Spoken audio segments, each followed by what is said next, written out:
Everyone welcome to our channel. So ఇలా దువ్వితే గనక మీ జుట్టు అస్సలు రాలదండి. జుట్టును అదే పనిగా దువ్వుకుంటే ఎక్కువగా రాలిపోతూ ఉంటుంది అనుకుంటారు. అందుకే ఏదో అలా పైన దువ్వుకొని నార్మల్గా చిక్కులన్నీ అలా ఉంచుకొని జడ వేసేసుకుంటారు. అయితే ఇలా చేయడం వల్ల కూడా మీ జుట్టు అయితే చిక్కులు కట్టి జుట్టు ఎక్కువగా రాలిపోతూ ఉంటుంది. మీ జుట్టును అదే పనిగా దువ్వుకుంటే ఎక్కువగా రాలిపోతుంది అని చాలా మంది భ్రమపడుతూ ఉంటారు. అందుకే ఏదో అలా పైన దువ్వుకొని జడ వేసుకుంటూ ఉంటారు. అలా అస్సలు చేయకండి. అయితే ఇలా చేయడం వల్ల కూడా చిక్కులు గడ్డలుగా కట్టి ఇంకా జుట్టు రాలిపోతూ ఉంటుంది. అందుకే హడావిడిగా కాకుండా కుదుల నుంచి చివర్ల దాకా నెమ్మదిగా స్మూత్గా జుట్టునైతే దువ్వుకోవాలి. ఇంకా ఫలితంగా కుదులను రక్త ప్రసరణ మెరుగై ఒత్తుగా పెరుగుతుంది. ఎక్కువగా బ్లడ్ సర్క్యులేషన్ కావాలంటే జుట్టుకు అయితే బాగా దువ్వుకోవాలి నెమ్మదిగా. ఎందుకు అంటే మాత్రం సాధారణంగా మనం రోజు జుట్టు దువ్వుకునే క్రమంలో సుమారు 50 నుంచి 100 ఎంట్రుకల దాకా రాలిపోతూ ఉంటాయి. అయితే కాస్త సమయం వెచ్చించి నెమ్మదిగా దువ్వుకోవడం వల్ల అయితే జుట్టు రాలే సమస్య క్రమంగా తగ్గుతుంది. కుదులలో సహజ సిద్ధమైన నూనెల్ని విడుదల చేసే ఇంకా గ్రంథులు ఉంటాయండి. దువ్వే క్రమంలో అవి ప్రేరేపితమై అవసరమైన మొత్తంలో నూనెల్ని విడుదల చేస్తాయి. ఫలితంగా కుదుళ్ళు జుట్టు తేమను కోల్పోకుండా ఉంటాయి. ఇలా చేయడం వల్ల ఇది జుట్టు పెరుగుదలకు ఎక్కువగా హెల్ప్ చేస్తుంది. ఇంకా జుట్టు అస్సలు రాలదు. జుట్టులో దుమ్ము ధూళి చేరి సరిగ్గా దువ్వకపోతే మాత్రం చిక్కులు గడ్డలుగా కట్టి అక్కడ దుమ్ము పేరుకుపోతుంది. అలా తయారైన తర్వాత జుట్టు రాలడానికి ఇది ఓ కారణమనే చెప్పొచ్చు. కాబట్టి అలాంటప్పుడు చిక్కులు తొలగిస్తూ జుట్టును దువ్వుకోవడం వల్ల జుట్టు రాలకుండా ఉండటంతో పాటు వెంట్రుకల కుదులలో చిక్కుకున్న దుమ్ము ధూళి కూడా ఎక్కువగా తొలగిపోతాయి. ఎన్నిసార్లు దువ్వుకోవాలని చాలా మందికి డౌట్ ఉంటుంది. జుట్టు దువ్వుకోవడం మంచిదా కాదా, ఇంకా లైట్గా దువ్వుకొని జడ వేసుకుంటూ ఉంటారు కదా అని ఎలా పడితే అలా ఎంతసేపు పడితే అంతసేపు అయితే దువ్వుకోవడం కూడా మంచిదైతే కాదు.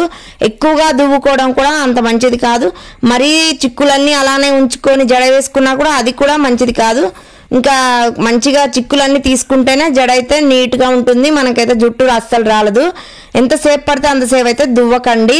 ఇంకా మనం దువ్వెనను పెట్టినప్పుడు కుదులకు తాకేలాగా ఇంకా హెడ్ మీద తగిలేలాగా వెంట్రుకల్లో చిక్కులు తొలగించుకుంటూ పైనుంచి చిన్నగా నెమ్మదిగా దువ్వుకుంటూ రావాలి కింది వరకు. ఈ క్రమంలో చెక్కతో చేసిన దువ్వెన లేదా ప్లాస్టిక్ అయినా కూడా ఎక్కువగా పెద్ద దంతాల దువ్వెన అయితే యూజ్ చేయండి. ఉపయోగిస్తే వెంట్రుకలు కుదుళ్ళు డ్యామేజ్ కాకుండా ఉంటాయి.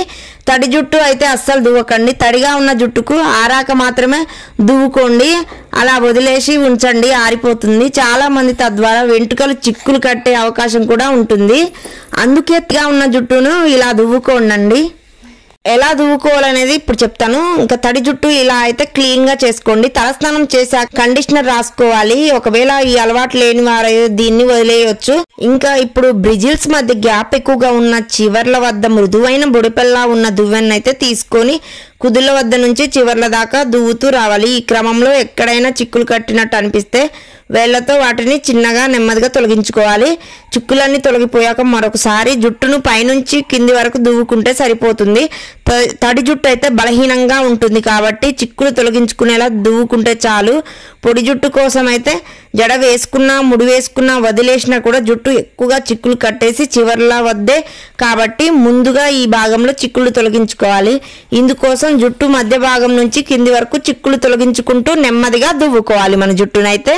ఇంకా మన జుట్టుని ఇంకాస్త పైనుంచి కింది వరకు నెమ్మదిగా దువ్వుకుంటూ రావాలి. ఆ తర్వాత ఇంకాస్త పైనుంచి ఆఖరుగా కుదుల నుంచి కింది దాకా మరొకసారి జుట్టు మొత్తాన్ని దువ్వాలి. ఇలా చేయడం వల్ల చిక్కులు తొలగిపోతాయి. జుట్టు కూడా ఎక్కువగా రాలకుండా ఉంటుంది. ఇలా గనక మీరు దువ్వుకుంటే జుట్టుకు అయితే అస్సలు రాలదు, ఇంకా ఊడదు, కట్టవదండి. మనం ఎలాంటి స్టైల్ జెల్ వేసినా కూడా తొందరగా నీట్గా చిక్కులు చిన్నగా తీసుకోవాలి ఓపికతోటి. లేదంటే మొత్తం చిక్కులు ఎక్కువగా కట్టి ఇంకా మొత్తం రాలిపోతూ ఉంటుంది. మనకి ఎన్నో హెయిర్ స్టైల్స్ వేసుకోవాలని ఉంటుంది కాబట్టి వాటిని ఓపికతో నార్మల్గా లాంగ్ ఉన్న వాళ్ళైతే ఎక్కువగా వేసుకోలేవరు. షార్ట్ ఉన్న వాళ్ళైతే ఏ హెయిర్ స్టైల్ అయినా యూజ్ చేసుకోవచ్చు. కానీ ఓపికతోటి వేసుకున్న తర్వాత నీట్గా విప్పాలి. స్మూత్గా చిన్నగా విప్పి కోముతో నీట్గా దువ్వుకొని ఉండాలి. నైట్ మొత్తం అలా ఉంచుకుంటే మాత్రం జుట్టు ఊడిపోయే ఛాన్స్ ఉంటుంది. జుట్టును అదే పనిగా దువ్వుకుంటే మాత్రం ఎక్కువగా రాలిపోతుంది అనుకుంటారు చాలా మంది. అలా కాకుండా జుట్టు చివర్లు అయితే కట్ అయి తెగిపోయే ఛాన్స్ ఉంటుంది. మన జుట్టు ఆరిన తర్వాత మాత్రమే దువ్వుకోండి.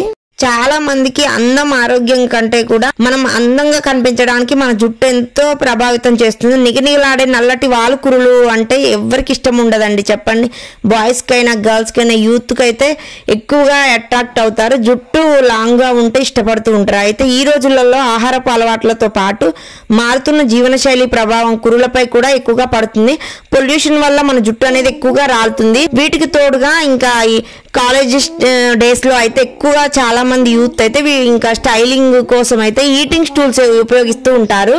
ఉత్పత్తులు ఎక్కువగా కేశాలను అయితే నిజంగా మార్చేస్తాయి, ఎండిపోయిన గడ్డిలాగా. మరియు ఇంకా మన జుట్టు అనేది నిర్జీవంగా మారిపోతుంది. దీనికి పరిష్కారంగా ఇంట్లోనే సులభంగా చేసుకునే హెయిర్ ప్యాక్లు కూడా యూజ్ చేసుకోవచ్చు. సో అలాంటివన్నీ చేసి మన జుట్టును అయితే ఖరాబ్ చేసుకుంటూ ఉంటారు. ఈటింగ్ స్టూల్స్కి అయితే దూరంగా ఉండండి. సో